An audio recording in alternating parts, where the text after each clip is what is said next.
As always, I'm your host, the Dharma Guy, here with the Dope Doctor. What's up, man? What's up, brother? And I will say, full disclosure, the Dope Doctor walked into the studio this morning. I was here a little bit earlier than he was, working on some things. And he walked in and told me he has the coronavirus.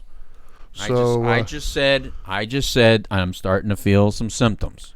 And for those of you who don't know, and I'm not trying to do it as a joke. I'm not feeling myself, man. And you know, it just hit Florida, and yeah. Well, it was like. What if I'm a hypochondriac, Trinity? What if I'm a hypochondriac? Well, you might be, actually. Well, me and a million other people that don't want to hear about this crap every day. It just hit like Tampa, so we are. And I already have it. We are remarkably close to Tampa, so and I'm old now, Trinity, so I'm very vulnerable. You are old. For those of you who weren't watching the vulnerable. Facebook streaming earlier, like behind the scenes, he was using the word doohickey, and I was trying to inform him that the word doohickey is old people talk. Whatever. Just gonna put that out. Who else, does anybody else use the word doohickey out there? Anybody? No, nobody. Anybody? Nobody. Am I the only one that uses doohickey? The people who do it aren't watching this show because they're taking their meds for the day. Like they're, they're still trying to figure out how to work a VCR at the moment. Anyway, first of all, look. It's not like I use the word all the time, but I see nothing wrong with the word doohickey, and I just can't believe I'm the only one. All right, you cut the malarkey. All right, that one I don't use. Anyways, but that was more of a cultural thing. Malarkey's just not even in the stratosphere. But and before we get started, I am from Texas, bro. So doohickey probably came from there. Maybe. I don't know. But before we get too much into what we're talking about today, I think along with the coronavirus, we do need to talk about, as you mentioned right before we went on, Tennessee. Yeah. There was a tornado that touched down yesterday and kind of took out quite a few people. So our thoughts are with you and hoping for the best. Right. If you personally were affected by it, thank you for watching, I guess. But you know, hopefully things take a better turn. Glad you got your Wi-Fi back. Yeah. Right. But anyways, I'm feeling bad. We have a lot of friends in Nashville area, well, so hopefully y'all are good, and wishing you the best. Well, Tennessee's been hit, right? I mean, between this and the fires not too long ago, like man, I feel bad for those guys. Yeah. Anyways, and then also we're gonna toss out a few numbers today, but the first one to kind of put out what we do is the Now Matters More Foundation. So if you or anybody else is struggling with the disease of addiction, I can't speak right now. If you're struggling with the disease of addiction, or you or your family member, anybody you know, you don't know who to call, 833 Now Matters. That's 833 Now Matters, and we will help you. We'll put you where you need to be. Yeah. You can also go to our website, nowmattersmore.org, and you can fill out an application. Doesn't matter where you're at in the country. We will do our best to help you. Want to add to that? Well, what I did want to add is actually that company, the CBD company that donates to the Now Matters More Foundation, is based out of they are. Nashville area. Well, that and Kentucky, right? They do a lot of business in both. Right. So, that's still active if you want to advertise. What is it's nowmattersmorecbd.org, I believe. Yeah. Now Matters More CBD. A portion of those proceeds go to us, and we are very grateful for that. Yeah. If you just got to have it, at least donating to recovery. Absolutely. Absolutely. Yeah. But and then of course, very briefly, if you are local and you play golf, we have our golf tournament coming up, and so you can check that out at nowgolftournament.org. We still have some space for golfers, and I think some sponsorships are available, but jump on that quickly, and we'll love to see you guys on April 6th at Shingle Creek. Yep. All right, so let's get started, man. No easy way to transition to this, so I'm going to just go ahead and jump in on it. Can I say, there's a mess behind you, and we should have saw that. Look at that. So they can't see it on Facebook Live, but the YouTube angle, I got to go clean it up. So go ahead and get. I got to. I'm sorry. It just looks like crap. Yes, dear. But so as he goes and cleans up the mess that he actually made, I might add. So there's no real easy way to transition to this. For those of you who are tuning in for this specific reason, you know what I'm getting ready to say. For those of you who have not seen the postings on social media, what we're talking about is there's a documentary that came out on Netflix. Was it last week, I believe, or a few days ago? And it's called The Trials of Gabriel Fernandez. So it popped up. I get these little emails from Netflix telling me like what new documentaries or new shows are up. Well, you got like notifications from Netflix. Yeah. I'm important like that. I see that. I get them on my doohickey. And so anyways, so I got an email not too long ago, and it shows the trials of Gabriel Fernandez. And my wife and I do watch quite a few of these little like crime thriller type, whodunit sort of things. Yeah. Making murder, things of that nature. Right. Much like everybody else does, I guess. And so I was like, okay, I'll add that. Had no clue what it was, never heard anything about it. No? I just added it to my queue because I just figured, all right, it's something new. I'll check it out and see what it's all about. Right. And so the other day, we watched it, and I turned it on. Once again, still no clue what I'm getting ready to watch. Turn it on, and within 5 minutes of it being on, I was blown away. I was like, whoa, like, what is happening here, basically? Within the first 10 minutes. Yeah, dude, within the first few minutes. What you're watching. They jump right into it. And it opens up with... you don't know the angle they're taking yet. No, I don't know anything. They get your attention. Yeah, I don't know anything about this at all. Right. And then they start out with an ER nurse talking about this little boy that they had come into the ER. And full disclosure, there's going to be a lot of spoilers today. So if you haven't seen it, I'm sorry. You're just running behind. Yeah. I had to catch up. Yeah. So anyways, so it opens up, and this ER nurse is discussing a case that she had that really made an impact on her. And her job, I guess, within the ER is anytime they get a situation where, this boy wasn't breathing and they're working on him, her job is to document the body, I guess, and like what they see and what's going on. Yeah.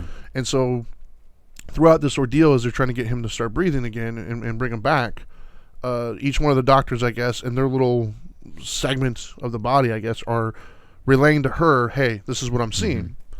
And it's like... man, it's a list that just didn't stop. It just kept going. I don't know how she did it. Yeah, and it obviously had an impact on her, which I can't imagine it wouldn't. Yeah, because the hits kept coming. Yeah, man. Every part of the body. Yeah, had a mark. Yeah, and it was stuff that you would think, like maybe like an 80-year-old person who's lived his long life would have these little marks and nick. He's 8. Yeah. Like maybe an 80-year-old person that was a motocross rider. Yeah, you know what I mean? Like it was devastating, really. And to think he was 8, and then to find out after the documentary's over, this took place in an 8 month span. 8 months. That's now that I didn't know in the first 10 minutes. That you couldn't. You thought it was a lifetime. At the beginning, you were thinking, yeah, I didn't know what. Oh my God. But what I think Netflix or whoever the document or the director, I guess. Right.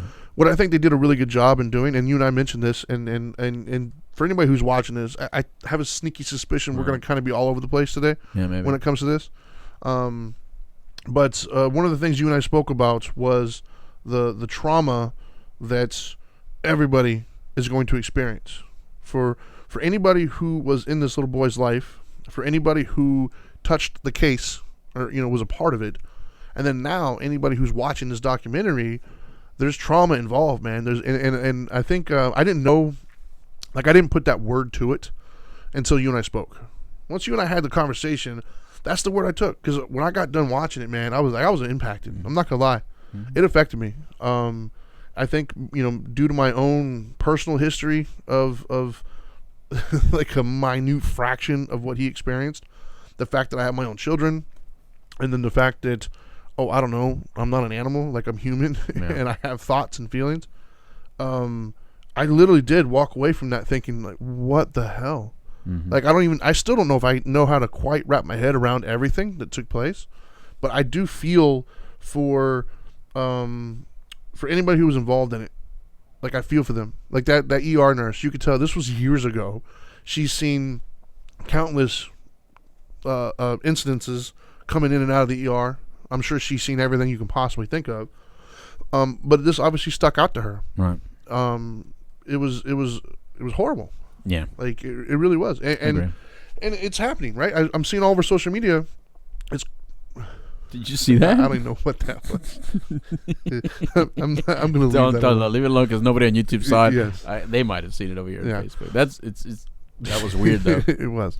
Whatever it was, it liked you. Apparently so.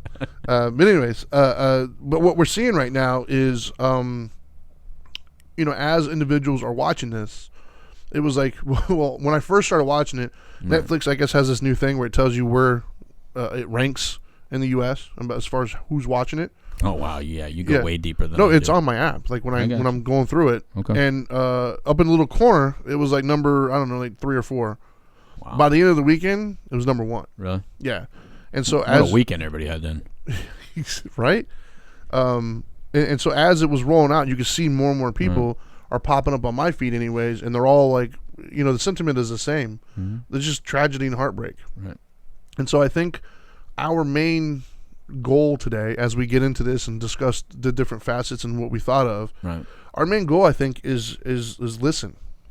Right? I mean, I think that's the biggest takeaway that I would like for everybody who's watching this today to have is listen. Almost like look and listen. Yeah. So, because it's everywhere. it's just some very quick background. I'm not going to replay the entire movie, obviously. I mean, by all means, if you feel... And that's not really the point, right? Yeah. Because they can go watch that. Exactly. But essentially what took place is this little boy was in his mother's care after being removed from different family members. We'll start from the beginning. Okay. What part about the beginning? In other words, like she had the baby, but she didn't want the baby, right? Well, when she was pregnant with the baby, she didn't want it. Right. So she her gave it family up. members told her to have it, and then they'll take it. And so she had the baby. It was like 3 days into him being alive. She called her uncle and was like, "Take this damn thing. I'm already annoyed." Now, I love my children. They annoy the hell out of me sometimes. But how a brand new newborn 3-day-old baby can annoy you, I'll never know. Especially when they only bring the child in yeah, like I don't understand several that. hours a day at the beginning. Yeah. So to me, that just the idea of her having it probably annoyed her. I can't see how an actual baby can annoy you in 3 days. But regardless, said it annoyed her. And then the uncles took custody of Gabriel at this point, and by all accounts, from what I saw in the documentary, we are led to believe that he was raised with love and tenderness and care and compassion in that household. It appears as at that point that somebody, be it the family members or whomever, Grandparents. took exception to him being raised by 2 men, and they were gay men. Yeah. Apparently the grandfather said it. Yeah, they didn't like that, so then they took custody. The grandparents did. And accused them of probably sexually molesting There the was kid. an accusations. They were never founded. They were never proven, but That's there right. was accusations. That's right. One could argue that the vibe that I walked away with wasn't that anything legitimate was happening, but it was just they didn't like the idea of gay men raising a baby. That's what it felt like. Yeah. I wasn't there, obviously, so I don't know. And this is one of those cases where as bad as sexual abuse is, Yeah. tell me if this doesn't ring true for you. Yeah. As bad as sexual abuse is, after watching the whole movie, that is the least that what happened with the uncles is the least part of what I'm thinking about. Yeah. Even though that's the one closest to me, Yeah. and the one that probably would bother me the most. Yeah. Well, there's so much more. I think if that it actually was- gets the eclipsed. if it was just You know that, what I mean? people would be up in arms. Yeah, that would be enough. But the fact That'd be that, enough. like you said, it was eclipsed by so much more. other things, it almost takes a back seat and it gets Isn't that forgotten weird? about. It is I weird. just thought about that right when you said that. It's like, even that, I really don't care to dig further in that because Yeah. there's so much other. Yeah. And so anyways, so the grandparents had him at this point, and it appears once again as if they were, a good part of his life. Like they raised him with love and care as well. Supposedly. That's what it looks like. Yeah, it's made to look like. I doubt that shit. Yeah, I don't know either. That grandmother looks high in every picture. It seems they show. sketchy. They couldn't find a better picture Yeah. with the kid, It seems sketchy to me. other than every picture the grandmother had squintier eyes than I do. Yeah. But either way, they were eventually taken from the grandparents and given back to the mom. And the mom had a boyfriend at the time. Yay. Yeah. That's all. Yeah, it's a great way to start it. Yeah. But anyways, And so what kind of boyfriends do cholas pick? Because that was a straight up chola. Yeah, they both were. The black lipstick and the makeup, Right. and the painted on eyebrows. Yeah. She was straight up chola. Well, so anyway, so she gets custody of her son Gabriel, and then this begins the end of the story essentially, where it kind of goes downhill from there. They actually kidnapped him and took him. Is that what happens? Yeah, I don't they remember. took him. Yeah. Okay. Yeah, Because I because know you were watched asking me. I just watched it, and you Yeah. watched it like I 5 watched days it, ago. yeah. Yeah. But they took him. They just took him. Okay.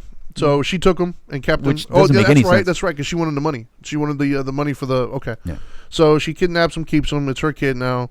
And then this is where it basically gets really bad. Essentially, they started to. I'm not even going to say the word abuse because it doesn't feel right. They tortured him. Torture. They tortured him for 8 months. And within this 8-month period, numerous people saw what they felt to be,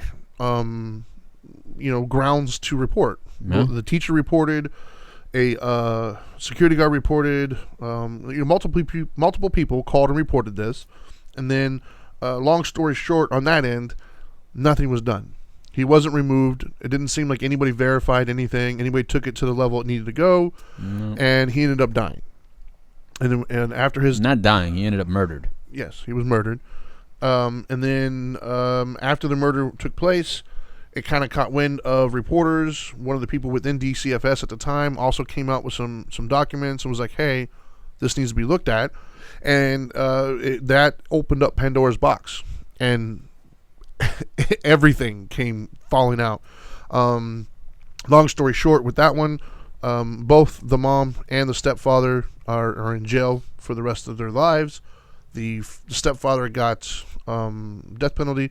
The mom took a plea deal. Which California never. I mean, they have everybody on death row. California has more people on death row with no death. Yeah. I mean, I don't think they put someone to sleep, since the 70s. Once he got the death penalty, she ended up taking a plea deal, life without possibility of parole. And then what made this case very interesting was, I believe, they said in the documentary, that this is the first time in U.S. history that social workers were also brought up on charges. Yeah. Which... at first, being the fact that you and I are indirectly, or you're directly in this field. Yeah. It was. I've been in that situation. I've called 896 abuse because of clients that I'm working on. Yeah. So when it was first brought up that they were charged, I didn't know what to think at first. Yeah. My immediate thought was, "Whoa, like, hold on, they must have done something really bad then." Right. And then as they got into it, I agreed with them. I really did. Yeah. Once I started realizing the negligence that took place, it wasn't like happenstance, or it wasn't that they didn't go like Superwoman above and beyond or Superman above. No, you didn't do the bare basics of verification. Like, what the hell is the matter with you? You freaking suck. Yeah. And then they ended up not being charged. They got overturned in the appeals process, and so they weren't charged. So that's where we're at now, right? But the reason why we felt so compelled to talk about it was because I was just flabbergasted. I'll use that word. Right? Wait a minute. You say flabbergasted, and you make fun of me for using the word doohickey? I know. Flabbergasted? I don't think flabbergasted's old. Oh, I'm I think sorry. It's just weird. Flabbergasted is so modern. It is. Yeah, okay. But anyways, I digress. It was, man, it just... Okay, go ahead and digress. I don't even know where to start, to be honest with you. Like, right, I guess I'll start, first of all, with the stepmom, or the mom and the stepfather. I don't believe in this whole evil, good, whatever. But if there was ever a moment that would make me believe in evil, it would be this case. It would be this situation, right? Like, full disclosure, internet came out when I was in, high school, early high school. And so consequently, I have watched probably anything you can think of on the internet. I remember back in the day when Faces of Death was big. I've watched all sorts of gruesome, horrible things. I bet you they did too. I think we all did. Yeah. I mean, so I've seen... Some of you just don't admit it. I've seen a ton of stuff, right, that didn't really affect me, didn't impact me. As I've gotten older and I've had children, the only thing that I've had a problem with watching nowadays would be any video that pops up that has to do with somebody hitting a kid or something like that. That's the only one that I'm like, oh, I can't. It's hard for me to watch. No, I saw a video where that dude is beating up a dog. That bothered me. See, it didn't impact me. I didn't like that. I don't like it. The dog because obviously. The dog can't do anything. It makes you want to hit the kid. Yeah, I don't like it, obviously, but it doesn't make me like, oh my god. Yeah. This one is the hardest, worst thing I've ever seen in my life. Wow. This was very difficult to get through, and it wasn't because of any one instance. It was the preponderance of stuff. That's right, man. It was so... I mean, dude, this little boy didn't even get just like one thing. Like, he didn't get roughed up. I mean, for those of you who haven't seen it yet, his home, essentially, he was kept in a cabinet, handcuffed, sock in his mouth, bandana over his face. That's where he slept. That's where he stayed. That's where he lived. His brothers and sisters tried to feed him bananas through the little thing. Because his parents were feeding him cat litter. Yeah. He ate cat litter. That's the only thing they found in his stomach was cat litter. Yeah, when they found no food in the stomach, only cat litter. Cat litter. And it was essentially because the stepfather said, if you don't clean this right, I'm going to make you eat it. So his job was to take care of this cat. And if he didn't do it properly, the stepfather made him eat cat litter. They had a bat. They broke all of his teeth out. They would hit him with this like little fractures to his brain and the head. There was shot him in the face with BB guns. Shot him in the face. There was burns all over his body. Cigarettes put out. Even on his penis. I didn't hear that one. Yeah, he had marks on his penis. It was it's just horrible. And to think this little boy in 8 months experienced all. What does of your kid have to do for you to put marks on his penis? I mean, what did he do to you? No, there's nothing he can do. You know, I mean, like, how do you even defend that stupidity? And so to me, though, the heroes of the story, and this is where the listen part comes in, is Netflix actually? Yeah, well, at 100%. Netflix. Good for the you, reporters, Netflix. Good for you. The reporters, the person who came out from DCFS that said, "Hey, this has got to stop." You know, good for you. Thank you. You know, this had to come out. But the teacher, she was a hero of mine. I think she did really good. She saw something. Even though her boss told her we don't investigate or whatever, she still took pictures. She still did what she had to do. She called and reported numerous times. Mm-hmm. It's unfair, I think, to say that she could have done more. Yes, she could have like called the cops and held them, whatever. She did what she had to do. She did above and beyond. She didn't report just one time. She reported multiple times. Early on, she was one of the only people that seemed to really listen. You know, she didn't get caught up in her day. I guarantee she's stressed. She's a teacher. She's overpaid, or excuse me, overworked. Oh yeah, right. Overworked, underpaid. Right. She's got a bunch of kids. She's got stresses. She's got her own life, but she still did the right thing. Yeah. She saw something. She said, "Wait a minute, this is not cool." She said something, and she didn't even just call once. I mean, she called multiple times, and she even stressed about how many times should I call because it was apparently negatively impacting home life because he was getting beat every time the social worker would show up. Yeah, how stupid is that, by the way? Yeah. So she didn't fail. So much Gabriel. for anonymity when you call. Yeah. So she didn't fail Gabriel at all. She did her part. And then the security guard, when apparently the mom showed up to the Social Security network and or office, I guess, and it was there to get benefits. The abuse for this little boy apparently was so bad that from across the room in seconds, the security guard was like, "Whoa, like something doesn't add up here." Now, that means it had to have been bad, right? Because I've seen kids, I go to school all the time to get my children, and I've seen kids with little marks or whatever, and I can very easily say, oh, they probably fell. Like, you know, my kids are always running into stuff. So that means this had to be bad enough. Yeah. This had to be bad enough for him to be like, no. Like, there's obviously a problem. And they showed some pictures, and it did look like he was in a car accident. Oh, my God, bro. Like, this like isn't his like face was dragged. Yeah, this isn't a scrape. It's like, oh, you know, he had like rug burns on his face. Yes, it was. That's horrible. what it was. It was like like layers of skin missing up. So you could tell that he was dragged. Yeah, you know, on his face. And so this is where the letdown starts to happen. Even the security guard went to the person in the window and was like, "Hey, did you see all that?" And she was like, "Oh my God, yes, we got a call." Mm-hmm. She was going to call, but apparently her supervisor told her not to call because they didn't want to pay overtime. Yeah, I don't know if I buy all that. I don't know, but letdown number one. That sounds like excuses. A huge letdown right there, if that's what it came. So she gave the information to the security guard and said, "Can you call?" Yeah. And the security guard, I like that dude. Yeah. Because he was threatened. His job was threatened. He was told not to, and he's like, "I don't care, man. This is wrong." And so he called, and there's recording of him calling and doing what he had to do. And then nobody ever showed up. Yeah. Nobody ever called. Nobody ever did anything. Yep. And then that's when we enter into the social workers and why they were brought up on charges. The first one was a trainee. So, you know, she's new to the job. She's sent out to do these things. It appears as if she just took the parents' word for it, whatever, and didn't investigate further. She didn't fill out the body chart the way she was supposed to, which is all bad on her end. One mark. She marked. Yeah. The butt where he was hit with a butt. Yeah. And then above her was her supervisor, who took a very hands-off approach in the way he put her out in the field and monitored. So it's his negligence in verifying things and making sure she's doing the right stuff. Like, it's his job to help her follow protocol, basically. And he never checked to make sure protocol was being followed. Right. The other two, very similar. They then eventually moved it from those two into two other people's hands. A lady and her supervisor, and same thing. Nobody ever verified things. Well, they talked to the mom, and the mom gave them a story, and they always believed it. Yeah. They even wrote in their report sometimes that he lied, or that he did. Like, they took her story and they put it as fact. Yeah. rather than doing an investigation, rather than talking to him, looking at him, sending him to medical to get evaluated by a medical doctor, never got evaluated by a physician. Which is crazy because 7 reports and not one evaluation by a physician. Set up. There's a 24-hour, 7-day-a-week place that you can take him to get evaluated by an actual medical doctor. Another reason why California me la chupa.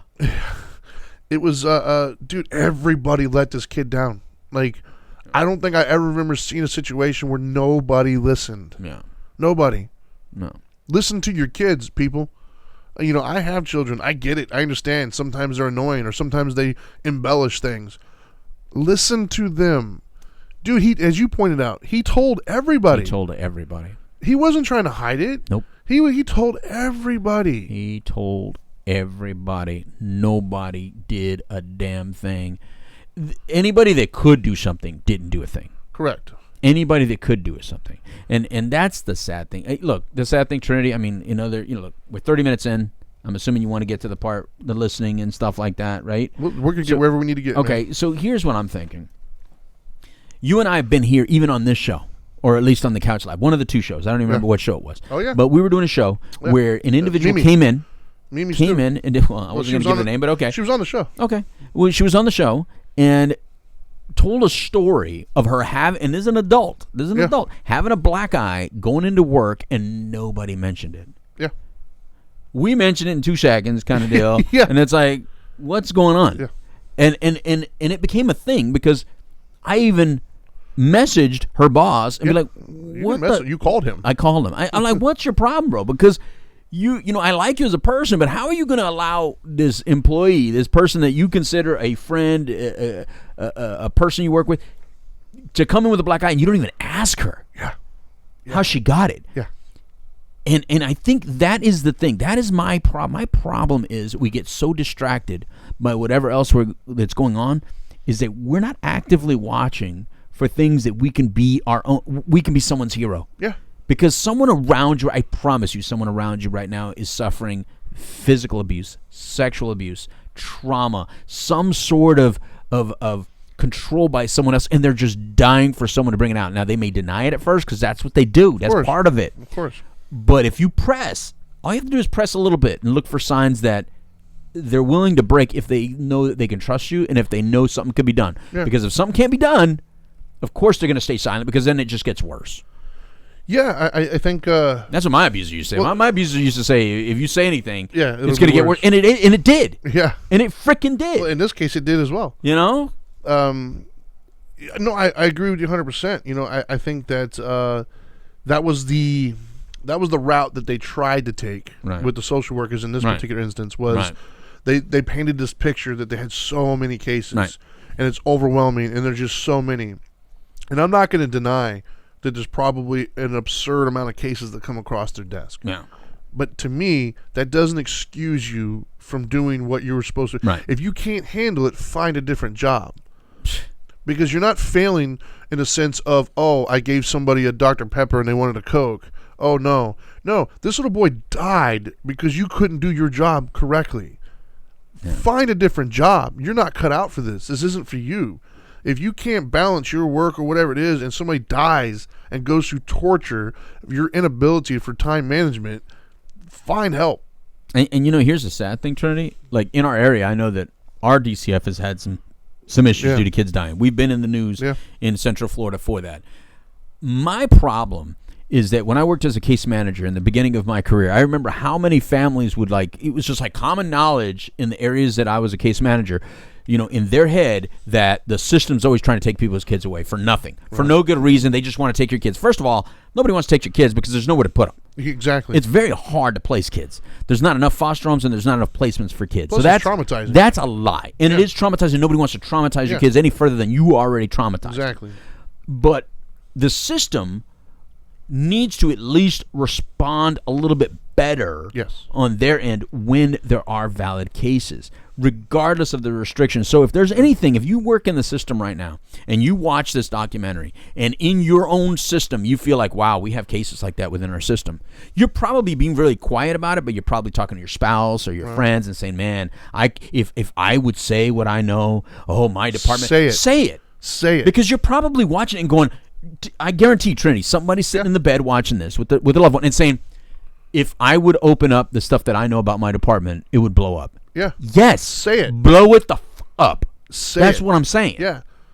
Because we will listen, especially right now. Right now is perfect. Right now is the best time because, dude, it's all over the place. Say something. Right. It needs to stop. It needs to change. This is ridiculous, man. Because here's the other thing, Trinity. Here's the thing that almost like everyone probably is afraid to talk about, which is what happens to the kids like this if they get through it, they don't die, and they grow up into adults. Like we have to imagine that mother must have went through something. We have to imagine that her fiance, boyfriend, whatever the hell he was, hurt people hurt people. Yeah. Sometimes, yeah. You know, there's no cause and effect, but there is a correlation between those that hurt, right, 100%. And those that have been hurt. So the feeling is, my God, Gabriel, that could have been very scary for him in the future. Yeah. Like, finally, when you can break free and you don't have to take that abuse anymore, you're too big to fit in that little closet that they make you sleep in, that little cupboard. Then what does Gabriel do? Yeah. You shot him in the face. What do you think he's going to do when he can get his hands on a gun? You don't think he's going to shoot you in the face? Yeah. You don't think he might go back to the school and shoot everybody up? You don't think he might walk into a DCF apartment and try to shoot people up because he's like, you guys all failed me. Yeah. F you all. Yeah, I mean, and that's the thing is I think, it is easy. It is easy to get caught up in your own life and think somebody else is going to take care of it. Yeah. It's easy to think, oh, well, maybe I'm wrong, or I don't want to, I don't want to intervene and mess things up when there really isn't a problem. It's easy to do all those things. Mm-hmm. It's not my place. I'm not a cop caller. Yeah. But look at the consequences of you not doing it. Right. It's not worth it. Like, right, I had there was a situation similar. I shouldn't say similar. There was a situation in one of the groups that I was running one time where I was confronted with a similar situation, and since I was talking about forgiveness, and the girl asked me some questions about forgiveness and when to ask it, and I immediately, like the way she was asking and what she was asking, immediately told me something's not right here. So and I felt bad doing it in a sense because I felt like I was betraying her trust or whatever. But as soon as the group was over, I immediately went to the therapist who's her one-on-one therapist, and I was like, hey, you might want to look into this. I don't think she's safe when she goes home. Like the vibe I got, something's not working out here.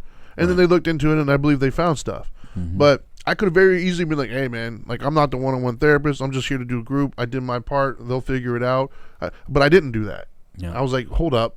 Something's wrong here. And they did, what was it? I think it was New York that started the whole see something, say something with the terrorism thing.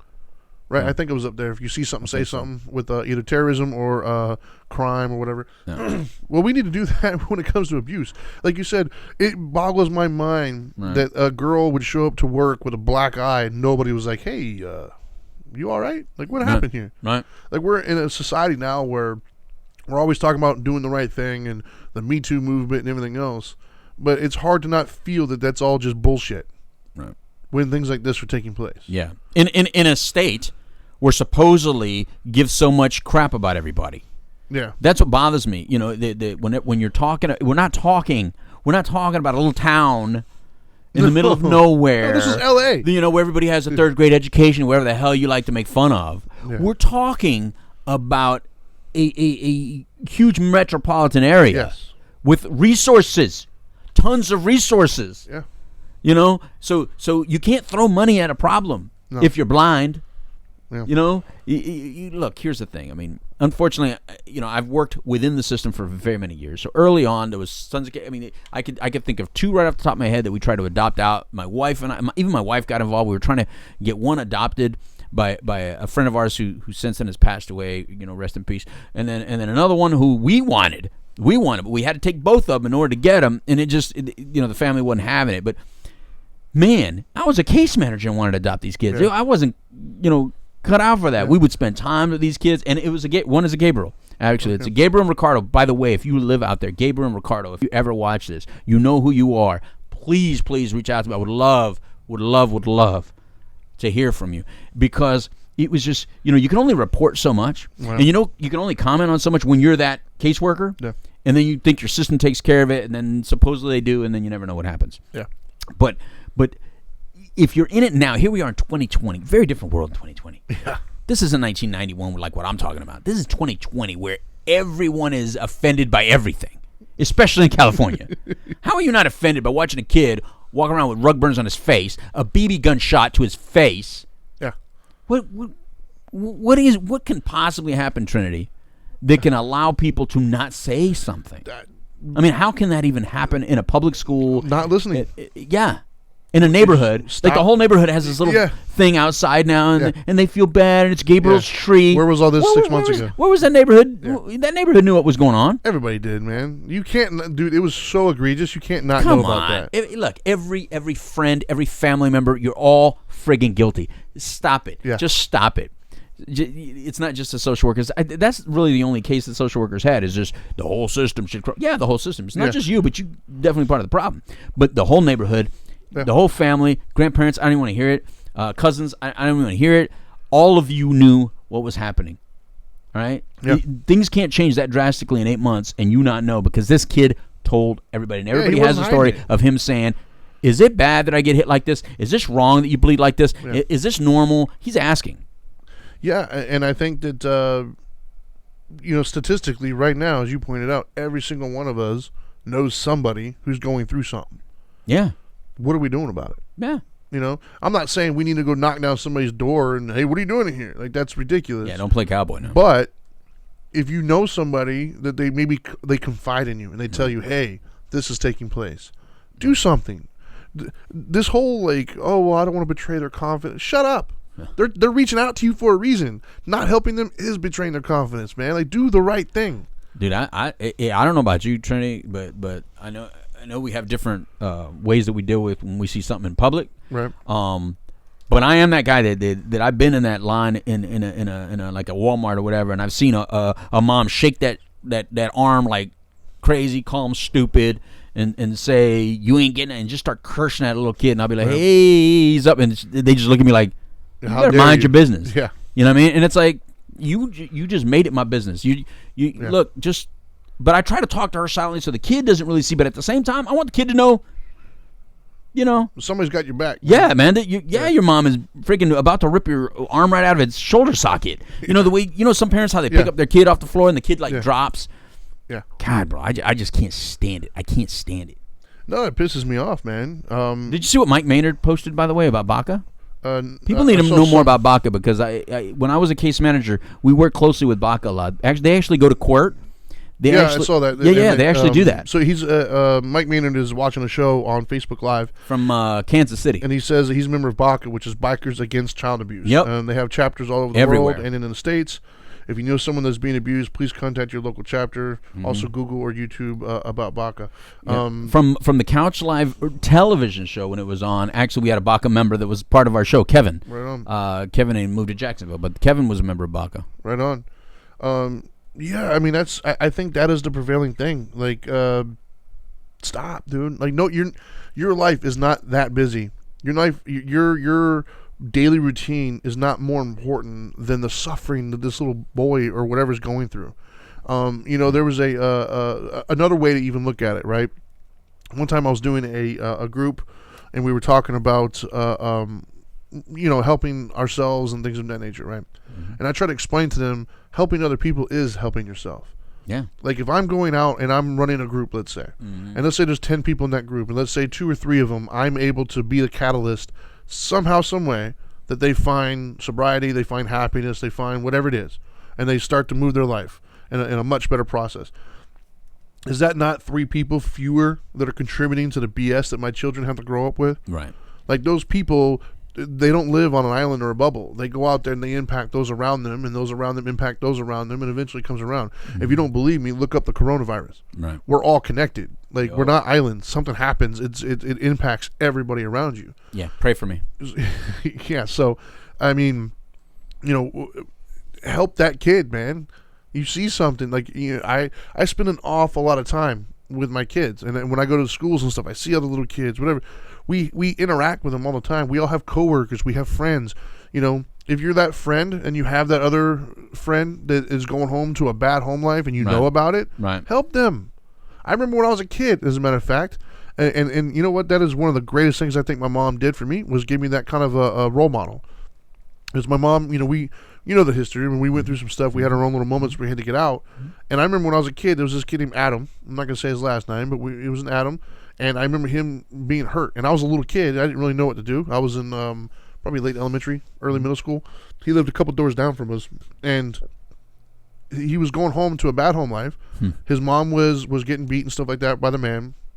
And I don't remember all the stuff that led up to it. I just remember my mom and I helping her move out all of her stuff and everything and leave during the daytime when he was at work.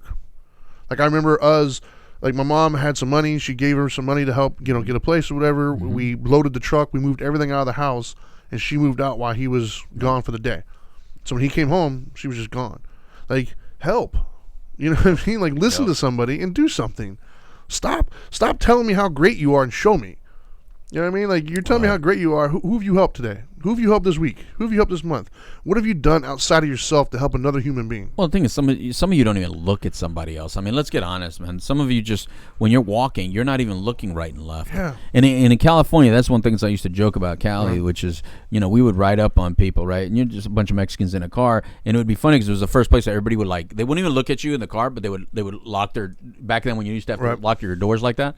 And we would joke that, man, we could ride up on them. If you just stare at them long enough, they'll lock their door because they can feel you looking at them, but they won't look at you, Trinity. Right. And so when you come from a city where nobody looks at each other, when you come from an area of town where people don't trust the authority figures, stop blaming the authority because you're not doing it either. Because here's what could have happened. Like, we could blame the authority figures in Palmdale for not doing anything for this kid. But you know what could have happened? A bunch of the guys in the neighborhood could have got together and beat the shit out of this dude. That's what could have happened. Yeah. Right? So there's never a reason or an excuse to blame that way. Yeah. Blame you for not organizing. And I'm not saying it's totally legal and legit to go beat his ass. Well, they did actually in prison. But I got to admit, Trinity, we would have done. I know in my neighborhood, when we knew that one of our neighbors was going to hurt a young man that was selling drugs in a neighborhood that I lived in, the neighborhood I lived in before this, me and a few others went and met the kid and informed him of what was about to happen. Either we're going to take care of it, or this guy is going to take care of it in a very bad way. And when he takes care of it, it's going to be hurtful to somebody. It went away. Remember, I told you that story. This kid ended up being a great kid. I love the kid, but we had to give him an opportunity to know this is no good here. And it was our street justice, our neighborhood justice. And if you're not doing that in your neighborhood, then no wonder you have child molesters in your neighborhood. No wonder you have murderers in your neighborhood. No wonder there's people in your neighborhood that all of a sudden when someone dies and they murder, you go, oh my God, never knew that was happening. He was always such a nice guy. Nobody knew. Well, of course nobody knew because you're not watching. You're not paying attention. Yeah, you're not interacting. And to be honest with you, you don't know because you didn't care. You're in your own shit. If you would have cared, you would have asked. You would have got you would have paid attention if you cared. But the problem is we're still stuck in our little bubbles that we don't really kind of pay attention to those around us. Yeah, F you and your bubble. For me, just the callousness that it seemed to, like when they were talking about on the show, right? The idea that hey, the principal told the teacher when she wanted to take a picture and stuff, he's like, hey, we don't investigate here. Like we just report. That's our only job. Yeah, that principal deserves a raise. Yeah, like I understand what he's saying. Whatever. I understand what he's saying, but bullshit. Yeah.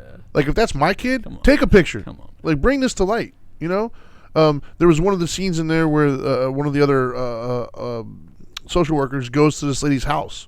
It was like 2 a.m. whatever, and she had to go through and look at the fridge and stuff like that. By all means, if somebody called and hey, come on in. Absolutely. I have nothing to hide. Hey, check it out.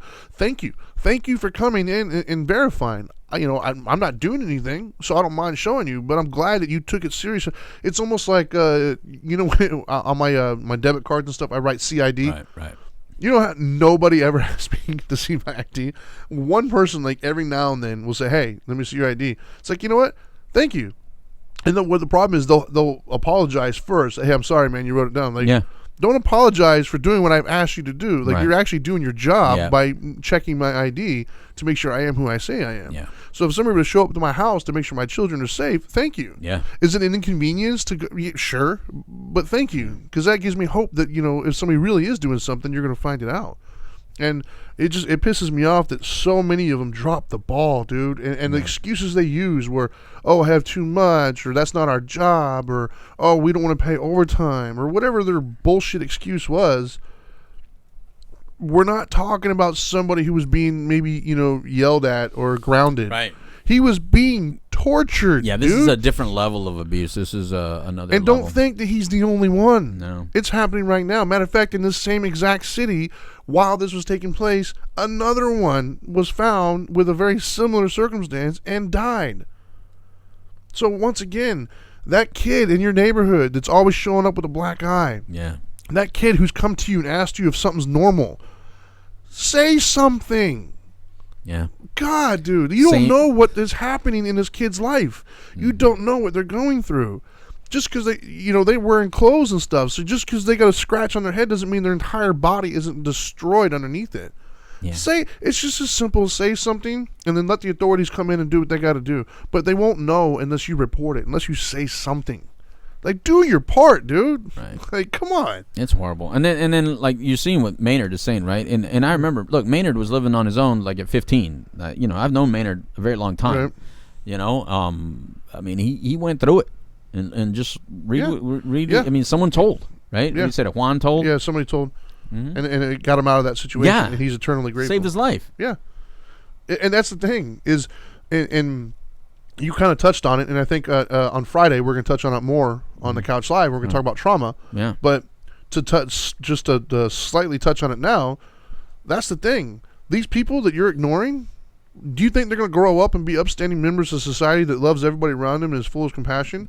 Maybe, but not likely. You're lucky Maynard, me, and Trinity are normal, upstanding citizens. You're very lucky. Yeah. And we could throw in a lot of other names that we all know. Yeah. Because we tend to all run into each other eventually in life. Yeah. That's the thing. What people don't understand is those of us that have been hurt by any way, and mom and dad, don't get offended. I mean, what happened happened. It wasn't you. Loving home, yes. But there was some other things, and you know it. And so what I'm saying is those of us that have suffered anything, and here's the thing with abuse, by the way. You can go ahead and judge abuse however you want to, but it's the perception of the person being abused that matters. Exactly. That's it. The level of abuse that they feel that is happening, and however they start responding to that abuse, that's what matters. And we will get more into that on the Couch Live on Friday. However, what I do want to touch on is the fact that we all end up finding each other. Yeah. And then when we realize that we all are kind of, we find the same ineffective coping skill of, let's cause pains on someone else. Yeah, they hurt somebody. Let's get a level of sarcasm that we call sarcasm, but it's almost like it's painful, hurtful to someone else. Because that's how our sarcasm has become this, because it's actually like better now. But I'm sure yours and mine, and I'm sure Maynard's, because I knew Maynard, our sarcasm was at a level of, I dare you to laugh or not laugh at this. Yeah, say something to this.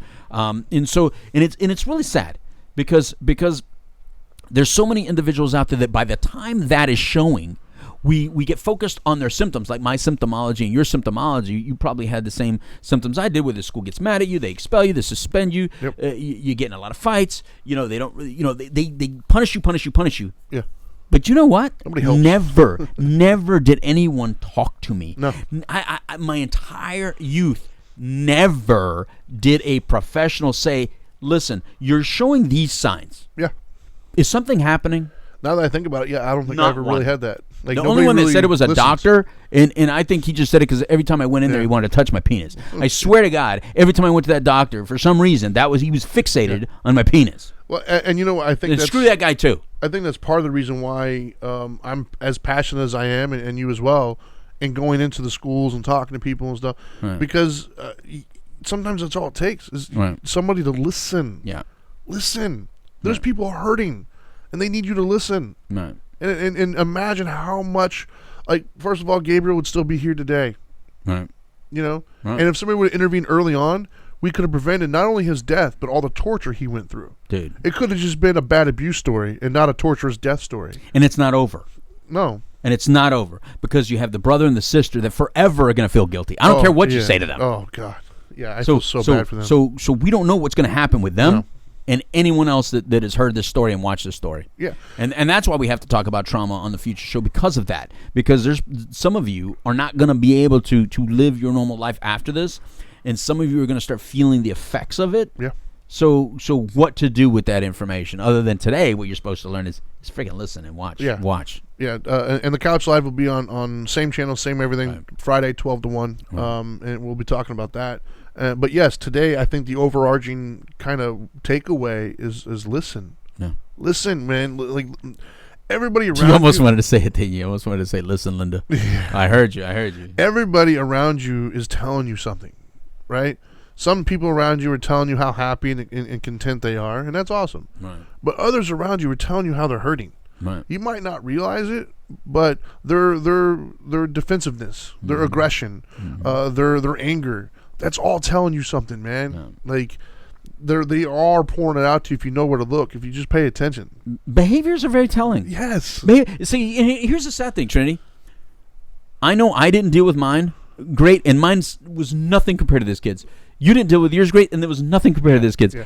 But Gabriel apparently was still a very loving and kind kid. That's the part that broke my heart. Going through all that, and instead of hearing stories that he went to the school and just started hurting everybody, although they did say he got a little bit more aggressive. Yeah. But a little bit more aggressive is nothing I would have went to school and picked up the chair and slammed it on someo's head. I did. If that was happening. When I was in 4th grade, I brought knives to school and I told this girl I was going to kill her. Exactly. I put an ice pick in a kid's head in 7th grade. Yeah. That didn't happen to me. Yeah. If you would have burned me in the face, shot me in the face with a BB gun, I would have hurt everybody. I would have shot everybody in the face with a BB gun. Yeah. My God. But that's what broke my heart, man, was this little boy's writing letters to his mom talking about, I love you, I'll be good. She never got it. Oh, my God. Yeah, the very last thing he did you see the very last homework assignment he did? Was the Mother's Day card to his mom. I love my mom because she loves me and takes care of me. And that was on his desk while he was being murdered. Yeah. It's ridiculous, man. Yep. And to think that all could have been prevented had somebody just spoke up. If somebody would have held social workers accountable, if somebody would have called, if some one of the supervisors, hey, did you verify this? Hey, did you look? Just listen and do something, man. Like, don't ignore it. Keep doing it. Yeah, don't think somebody else is going to do it. Keep doing it. Like at some point, the buck has got to stop somewhere. Yeah. Why not you? Yeah, none of this. It's their business shit. Yeah, it's not their business. It's my business, because then you're gonna raise your little kid like shit, and then your little kid is gonna come after me like an animal. Or my kids. You know what I mean? Or my kids. So it's my business that you raise your kids well. Stop screwing up your kids and beating them and abusing them and hurting them, and then expect them for some reason to be better than you. No, stop it. Yeah, it's once again, we got more to say about the show as we go on Friday from a different perspective. You're right, man. He just wanted to be loved by his mother. But I do believe, though, man, like, just listen to those around you, and when I say listen, to take this in a more Dharma Time way, I don't necessarily mean just listen when it comes to abuse and things of that nature. Listen to your friends and your loved ones, man. Like, take a moment out of your day, put the phone down, pause the podcast. We'll still be here. Pause it, put the phone down, listen. When you got children, listen to how their day was. Listen to who they're hanging out with. Listen to what they're thinking. You have a partner. Listen to how their day was. Even if they don't want, just ask them, how's your day? Like, communicate, connect. If we were all a little bit more connected, I think there would be so much less abuse and so much less anger and things of that nature if we were just more connected. Connectivity is the cure to addiction, too. Connect. Connectivity is the cure. But you can't connect if you don't listen. If I don't feel heard, I don't feel connected to you. Right.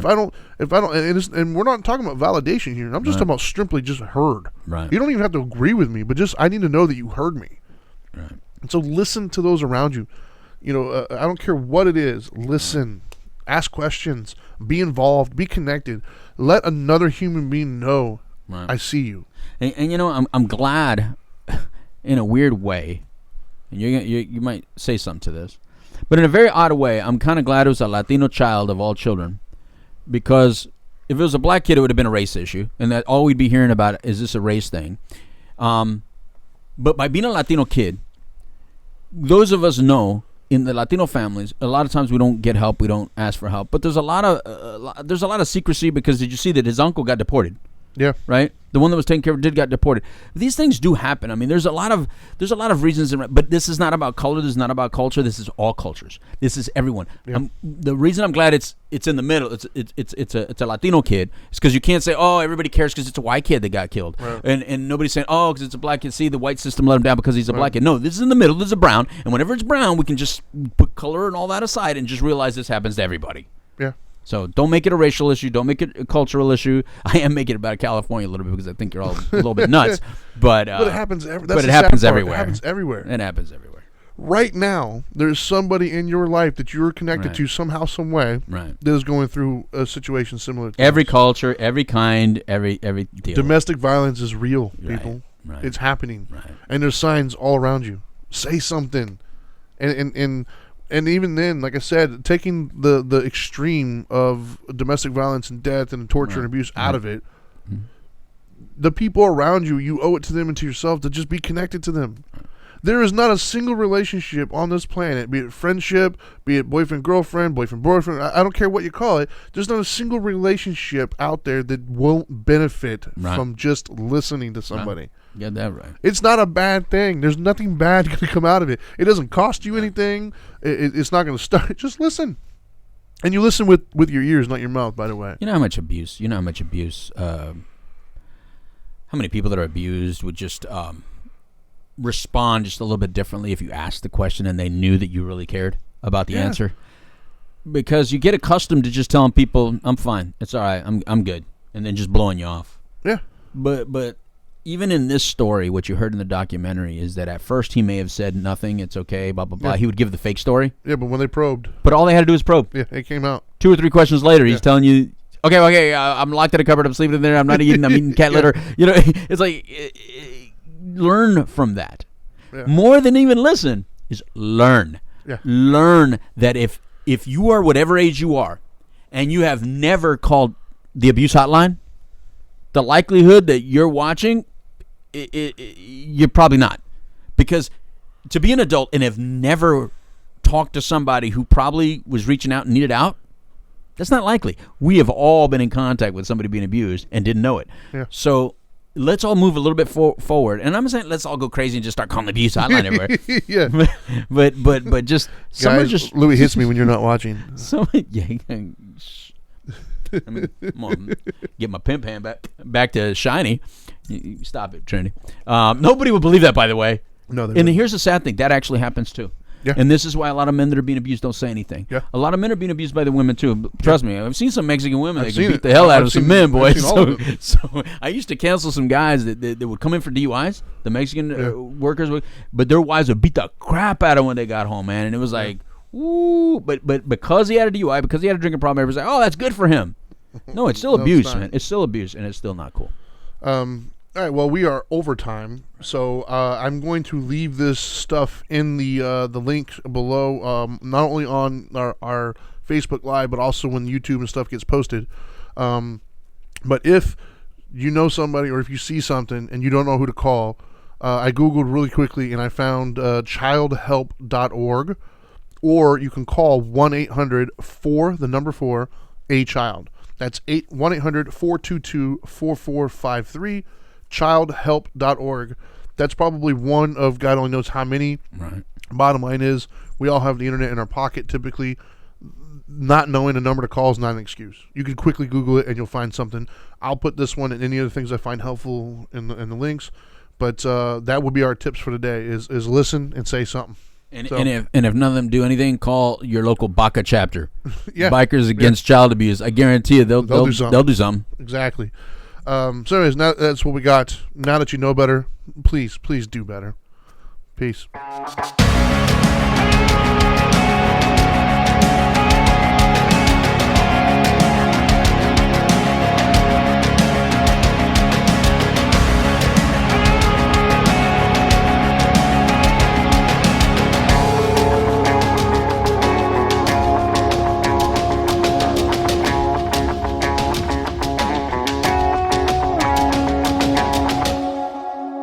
Are you still here? What are you doing? I told you, go do better.